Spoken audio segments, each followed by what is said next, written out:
Welcome to Gameonysus Weekly, your one-stop shop for video game news, keeping up with the biggest stories so you don't have to. I'm your host, Janet Garcia, and today we're talking about the lawsuit against Activision Blizzard, Playdate pre-orders, and a surprising amount of soccer news. All these stories and so much more on today's episode. And let's start with the biggest and most serious topic of the show, the Activision Blizzard lawsuit. For this, we head over to Bloomberg with the headline, Activision Blizzard sued over frat boy culture and harassment. And this piece is written by Maeve Alsup, who is a legal reporter. It reads as follows.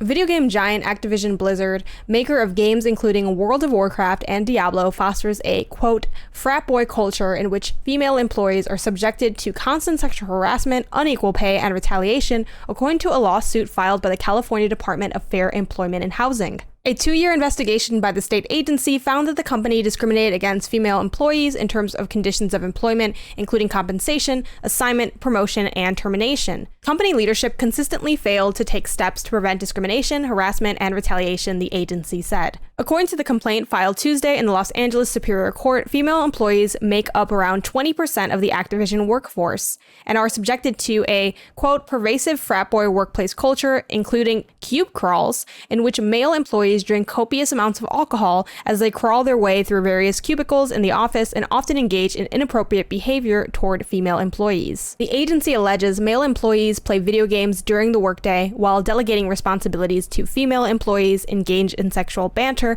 and joke openly about rape, among other things. Female employees allege being held back from promotions because of the possibility that they might become pregnant, being criticized for leaving to pick up their children from daycare, and being kicked out of lactation rooms so male colleagues could use the room for meetings, the complaint says. The suit also points to a female Activision employee who took her own life while on a company trip with her male supervisor. The employee had been subjected to intense sexual harassment prior to her death, including having nude photos passed around at a company holiday party, the complaint says. The agency seeks an injunction forcing compliance with workplace protections as well as unpaid wages, pay adjustments, back pay, and lost wages and benefits for female employees. And replying to all this reporting, a spokesperson for Activision Blizzard said this in a statement, "We value diversity and strive to foster a workplace that offers inclusivity for everyone. There is no place in our company or any industry for sexual misconduct or harassment of any kind. We take every allegation seriously and investigate all claims.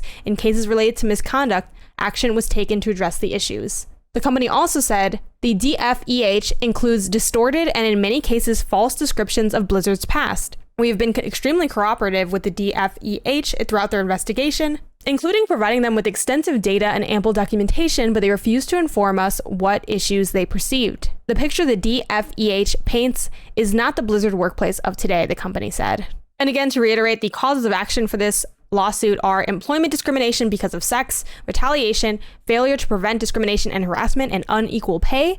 And this piece also links out to the actual report itself, like the filing. It is a document that is about 29 pages long, and it has all the information related to this situation. I really urge you to go through and read it. It's pretty skimmable as well, and you can really see just so many of the examples of really messed up and, frankly, illegal occurrences, right? I think that's the big line here. Obviously, you should, be a good person for the sake of being a good person, but there's also laws in place to protect workers from this kind of harassment and torment and injustice. And that's the thing. It's not about any just social norms. This is down to legal stuff. And since there's been a lot of people responding, a lot of developers who claim the statements that are coming out from Activision Blizzard are not their beliefs or how they feel about it. A lot of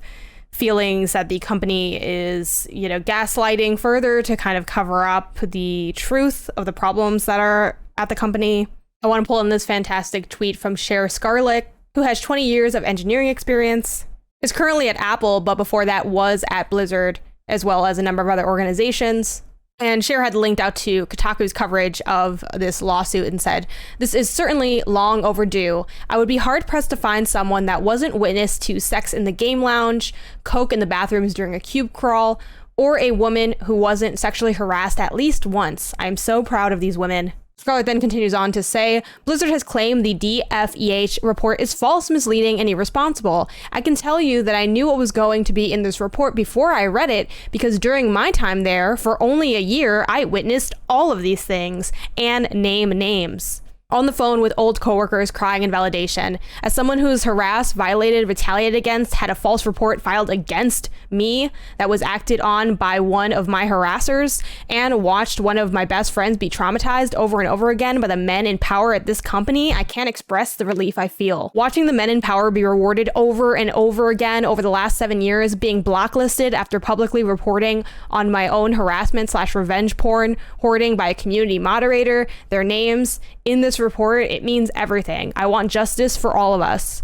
Former CTO of Blizzard isn't named, it's Ben Kilgore. And rush to file inaccurate information is a wild take from Activision, given that I know for a fact that some of these exact things were reported years ago to an external authority, and this has been building over the years. And to echo Cher's sentiment, again, like, thank you so much to all the people that have come forward and talked about this and were involved in getting this lawsuit off the ground, and, you know, just really risked a lot to fight for what they believe in. And unfortunately, so often the people that are doing that fighting are the people who are being victimized. They're the people with some of the least power through no fault of their own. And it's so much harder to stand up to something like that when you're in that position. So one, you know, I really feel for the people that were affected by all of this, but two, I'm just really in awe of their ability to still keep pushing for justice in this regard.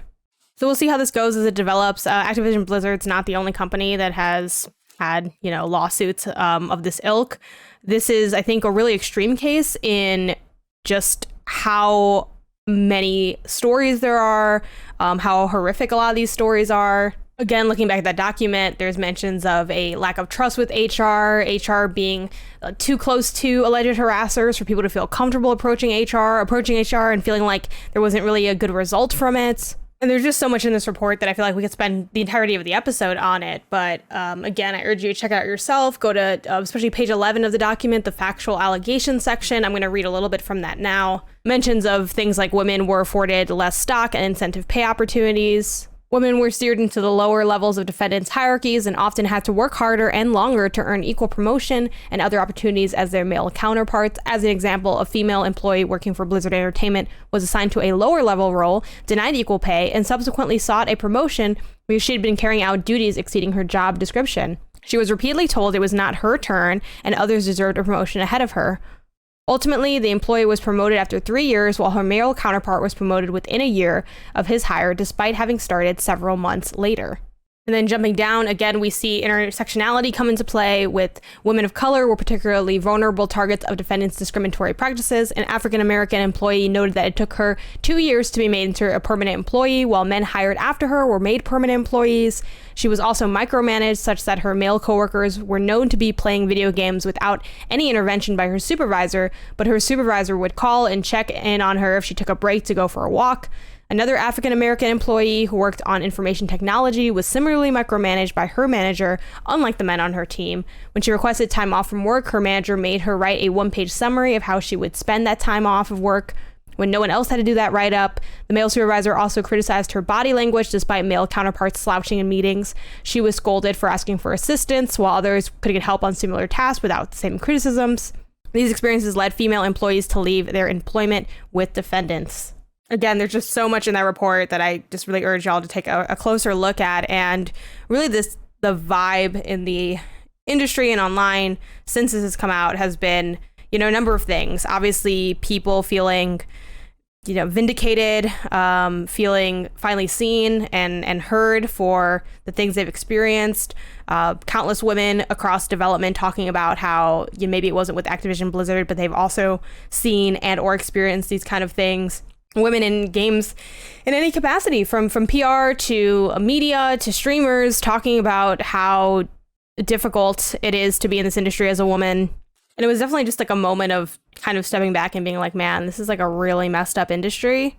I do want to say that I think if you are someone who is surprised by this, or, you know, coming back with that, like, this games like this isn't Activision, this isn't Blizzard, like this isn't what they stand for, this is beneath, this kind of thing is beneath them and beneath our industry, even though it would be nice if it was. And obviously the standard, I think, to a lot of people is above that. Like, we want more from these companies and more from these organizations, but the reality is, yeah, for people that actually experience this, it's like, this is, I mean, it's horrific, but it's not totally out of the blue. It doesn't feel like unbelievable. So I think if you're someone who genuinely is like really shocked and disturbed by this, you need to maybe reassess how you perceive the world around you. I mean, I know it sounds like kind of a monumental ask, but I've seen this with other social movements or incidences that come up where people are just totally appalled by like the horrific things people can do. But it's like, yeah, the world's a bad, messed up place a lot of the time, and this industry is certainly no exception to that. And on that note, though, it is, not directly related to the story. It's more of a response to the story. I do want to pull from a tweet that I saw just earlier today from the handle at Nikki Anitra. It's spelled Nikkianetra. And this woman is the global head of marketing for Valorant and had this to say regarding the issue. Woman in gaming here for 16 years at 5 companies. Nothing surprises me, but plenty still disappoints me.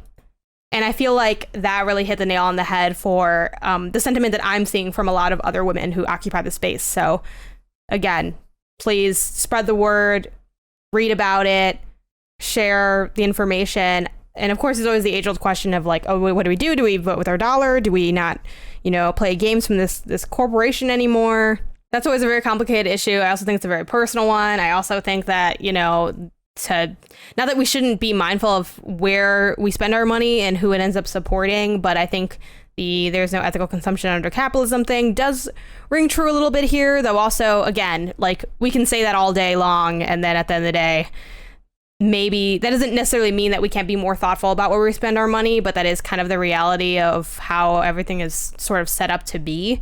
So for me, more so than that, I urge you to, work on being a better ally to women in the industry and kind of seeing what is being communicated by women, especially right now in response to this, and what kind of things can you do, rather than just posting and be like, oh, what can I do? Like, just do a little bit of searching on hashtags, on conversations, even something as simple as finding ways to just support women in the space more. And we'll be sure to keep up with the news related to the Activision Blizzard lawsuit here.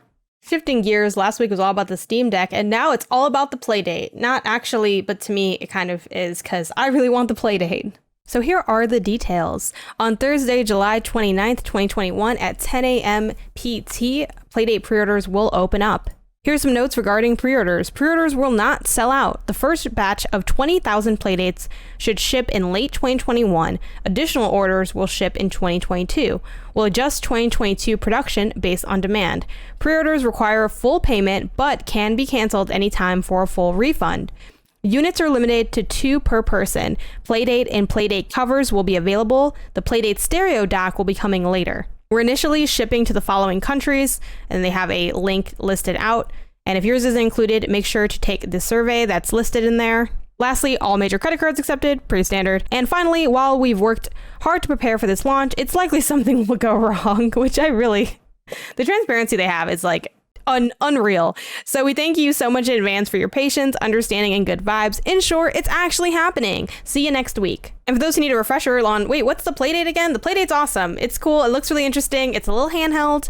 It's a cute little yellow handheld with a crank. The crank is very much a kind of mechanical gimmick and shtick to the whole thing that kind of creates a level of intrigue to the console and the games that you'll be playing on it. And it has a really unique game rollout that'll be in seasons. So the Playdate isn't just an empty system. Once you set up your Playdate, you'll start to receive 2 brand new games every week for 12 weeks. So when you buy it, you also basically get all the games from season 1.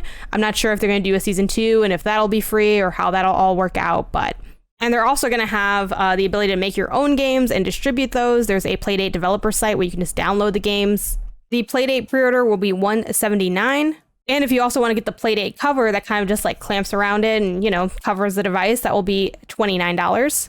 And a quick note on the specs. For battery life, 14 days standby clock, 8 hours if it's actually active. Wireless Wi-Fi Bluetooth, CPU is 180 MHz, Cortex M7 SDK supports Lua C. As you can tell, I don't know what any of those words really mean. There's a built-in mono speaker, stereo headphone jack, condenser mic, and TRRS mic in. The storage is 16 megabytes of RAM, 32 kilobytes of L1 cache, and 4 gigabytes of flash. Display is 400 by 240 1-bit. It has a D-pad, an A and B button, a sleep button, and a menu button, and a 3-axis accelerometer crank. And the plate uses a USB-C to A cable. The size is super tiny. It's 76 by 74 by 9 millimeters. And again, that cost is $179 with taxes and shipping. Let me know in the comments below or on social if you're getting the Playdate. I definitely will be getting one. There's no hesitation. I've been looking forward to this for forever, and I cannot wait to have this weird little device.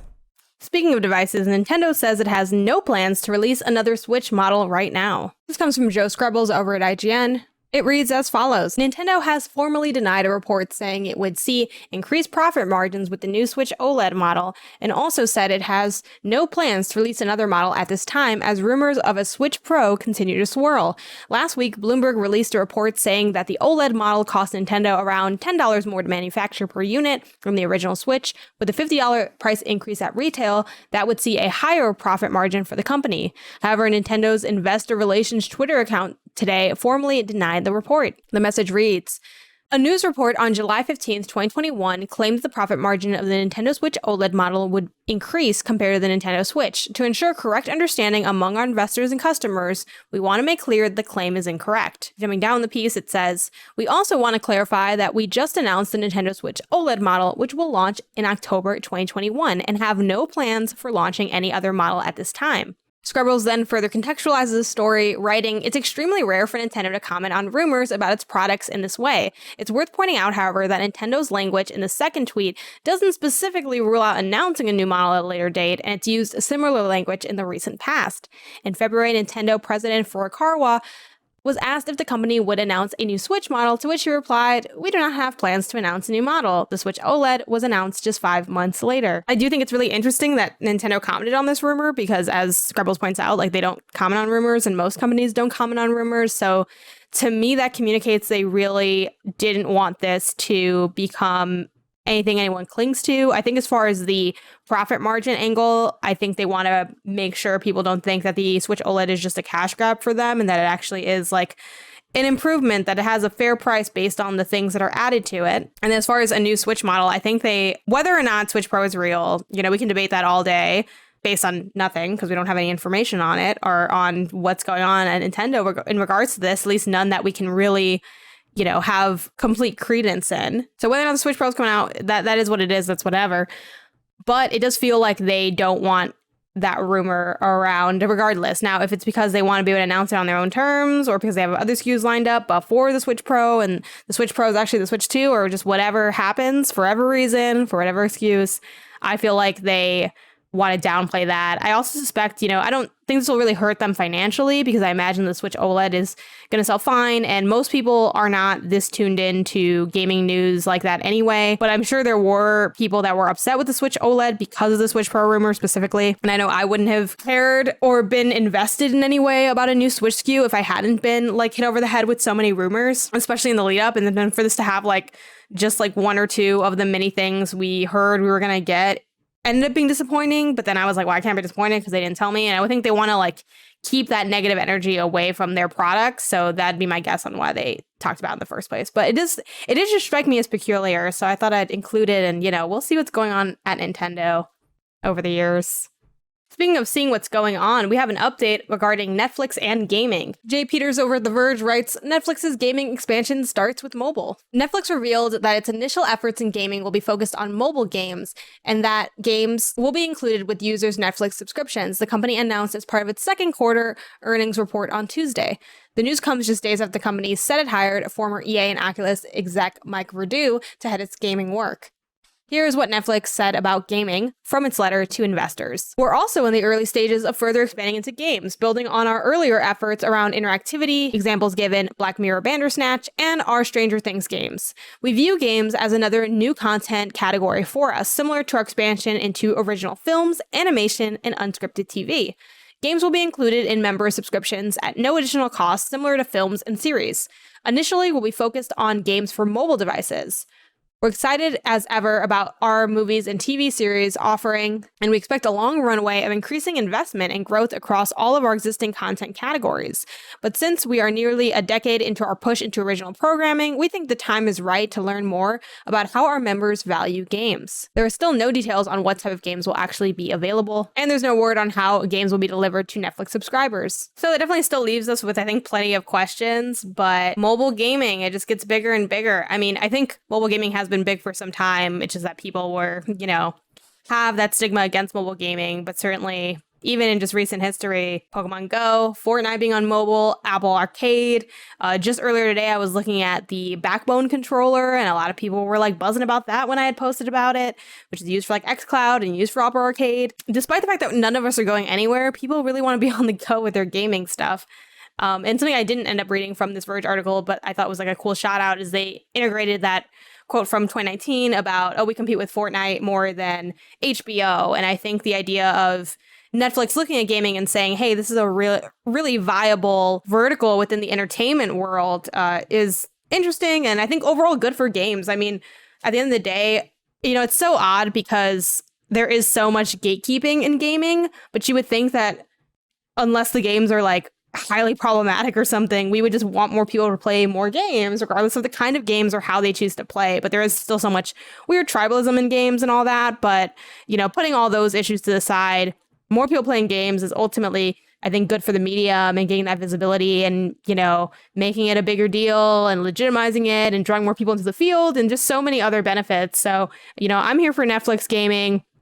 I don't know what we're going to be putting out, but I am so curious. And especially, too, we're always talking about the big three with Nintendo and Sony and Microsoft. But I think those ancillary players could potentially be, companies like this that sort of just step into gaming and have that as like a little vertical to their companies. Netflix being a great one because it's already in that entertainment realm. And we've already learned a lot about, suspending and resuming and downloading. And, everyone has Netflix. Like, Netflix is gigantic. So hopefully they can pull this off and come out with some good games. Like, what if Netflix can y'all like conceive of a world in which Netflix makes Game of the Year? Like, I feel like mobile gaming just doesn't get respected enough to really hit that category anyway, but that would be wild. Anyway, I'm excited to see what comes of all this. And speaking of what's to come and those side players in the industry, we got an interesting Google Stadia update. After all this time, they are finally rolling out that feature that they initially were like, this is going to be the hot thing that differentiates us. I'm talking about crowd play. So this is the tweet that Stadia put out. One's company, two's a crowd play. It's audience participation like you've never seen before. Crowd play allows your friends and viewers to jump into the game and play alongside you as you stream. Want to check it out? Apply to join the beta program. Here's how it works. You link your Stadia and your YouTube accounts, you begin live streaming, you activate crowd play, and begin your live stream. And specifically, they're highlighting the Olympic Games Tokyo 2020, the official video game. In the crowdplay lobby, you can play one of the 10 sports listed with your viewers. Each sport can support a different number of players, and then viewers will kind of just like virtually line up and join into the game, and then you just click play when you're ready to play. Once the session has ended, you can decide to play again with the same viewers to end the session, which will remove them from the lobby if you choose to end. And I remember when this was first announced and we're like, this is gonna revolutionize how games are played, and like this, what will this mean for game help and assistance and chirping people and all these other elements. But they're barely getting to the beta stage of it. And I think with Stadia, it had so many fumbles out the gate that like no one I know like pays attention to it. It kind of, even though it's probably like a worse service in a sense than like PlayStation Now, I think it does fall into some of those same problems where it's not so much that there's not value in what's being offered. It's just been so butchered in the messaging that nobody cares at this point. Like, you could have something really good and it's not going to matter. So I'm not sure at this point there's anything Google can really do to make Stadia what it could have been. But speaking of turning things into what they could be, PES has been renamed as eFootball, and it's going to be fully free to play. This comes over from IGN, which details this, talking about that the game will be digital only, free to play, coming to PS5, PS4, Xbox Series X/S, Xbox One, and PC this autumn, with iOS and Android versions to follow. No comments on the Switch version at this time. And by this winter, all versions of the game will be cross-play, although mobile players will need to use controllers to play against console and PC players. And it's worth noting that this is now called eFootball globally, rather than before it was PES in the West and Winning 11 in Japan. They're also moving over from Konami's Fox engine to a custom-built new engine created with Unreal 4. And what's really interesting about this to me is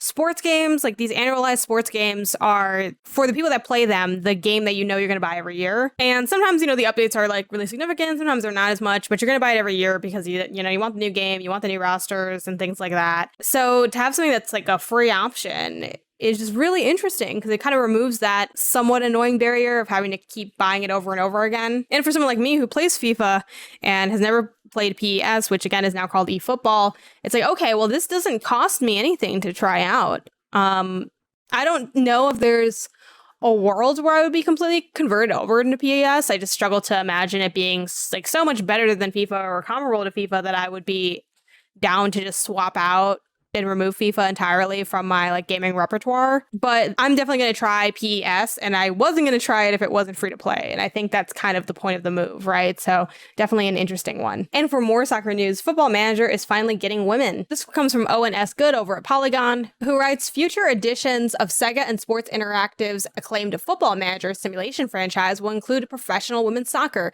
the publisher and developer announced on Friday. The studio said it had begun a multi-year project expected to cost in the millions. Sports Interactive has not set a completion date or a launch window for women's soccer. The intention is to incorporate the women's game soon as realistically as possible, the company said in the news release.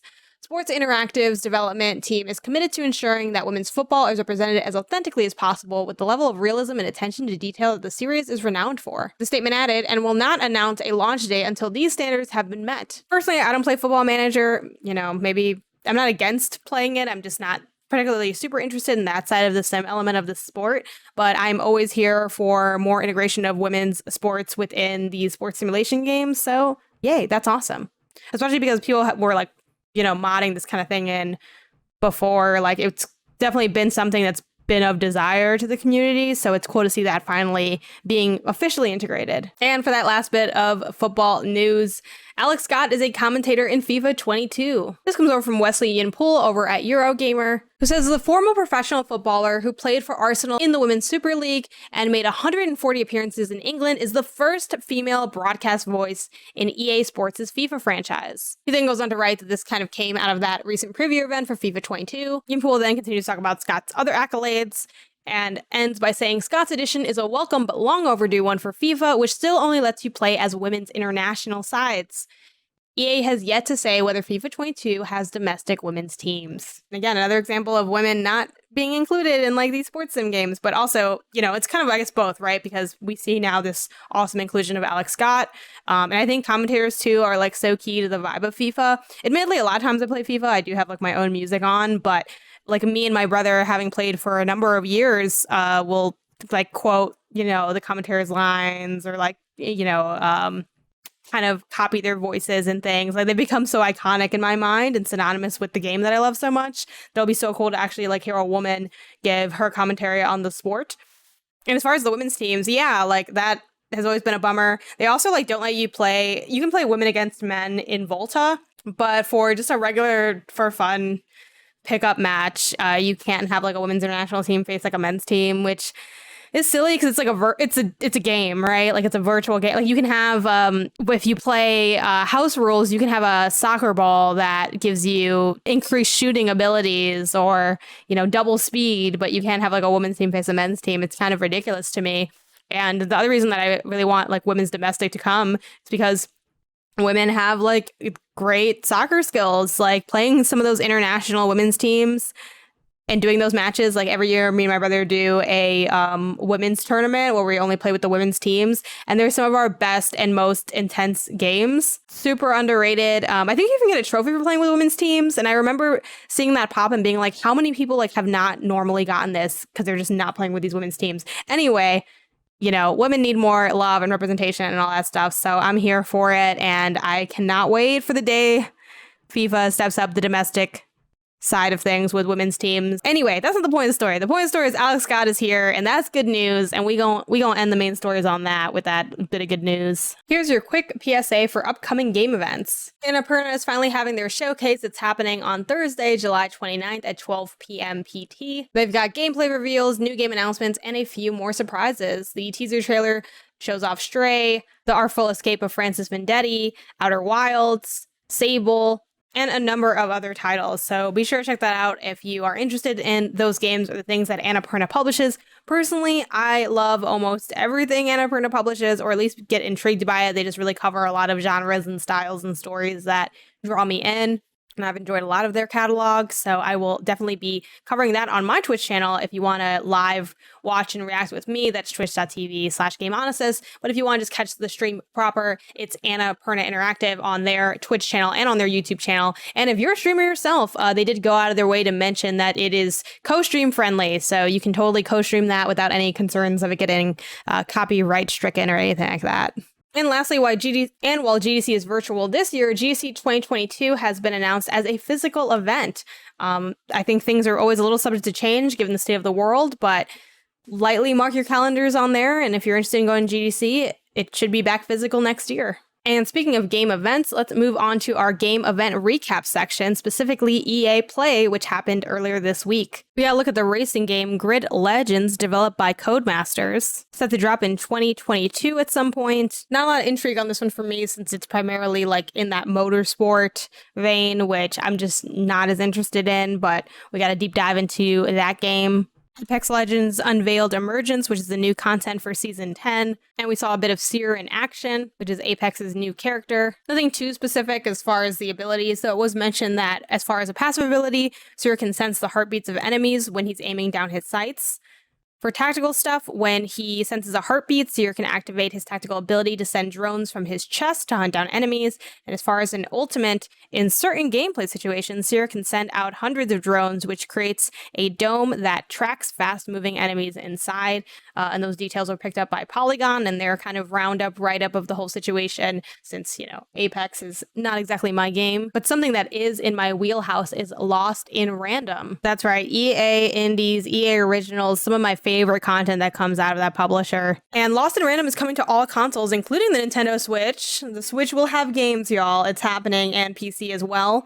The game is developed by Zoink/Thunderful, and the official description as listed on Steam is Play the Odds in Lost in Random, a gothic fairy tale inspired action adventure where every citizen's fate is determined by a roll of the dice. And this game comes out super soon. It's dropping on September 10th.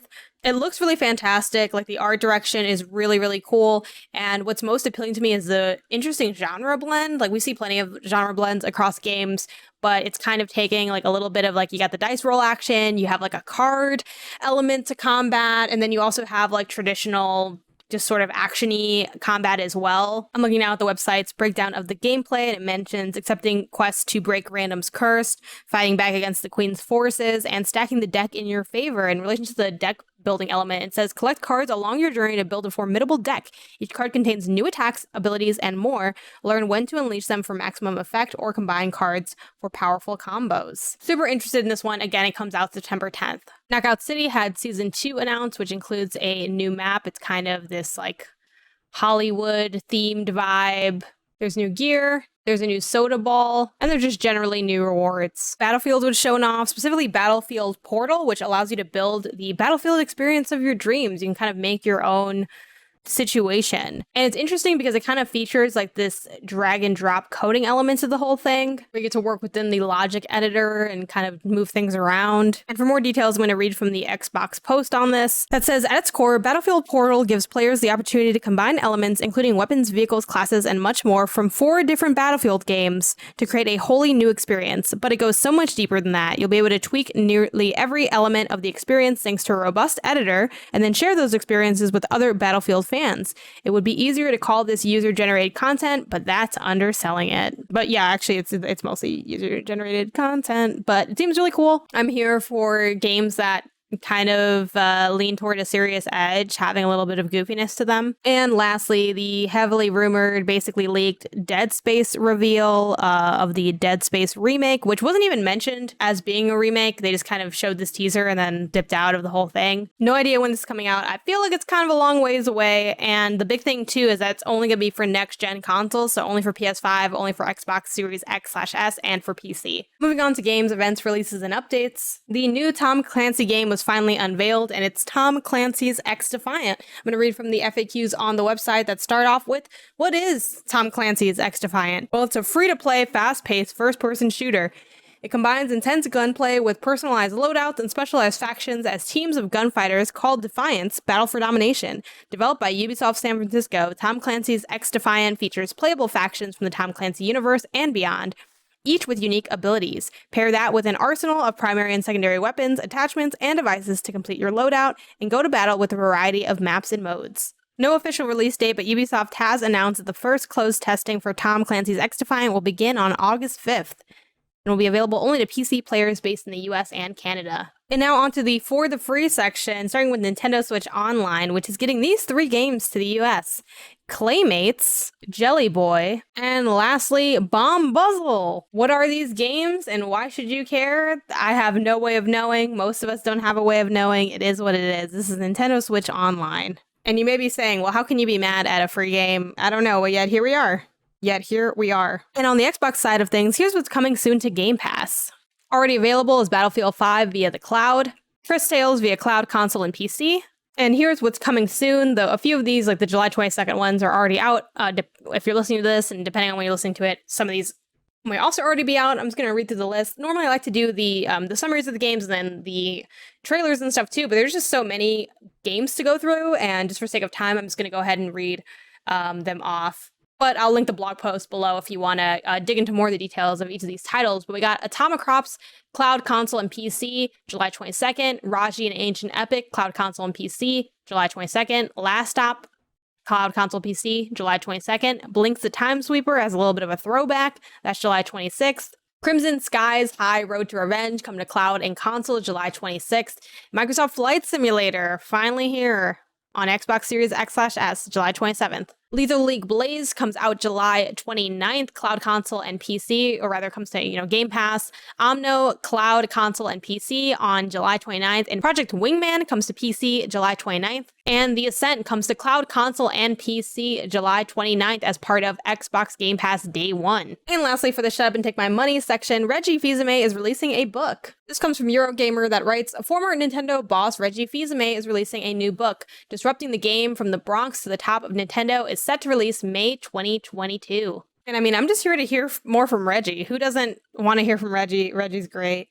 Seems like it'll be a cool book. And that does it for all the stories we have this week. Thank you so much for watching over on YouTube. That's youtube.com/Gameonysus. Be sure to like, comment, subscribe, and tap the bell. And for listening on podcast services, be sure to subscribe on your platform of choice and leave us a review if possible, because it helps the show a whole lot. And as always, a huge thank you to my patrons over on Patreon. You too can join at patreon.com/Gameonysus.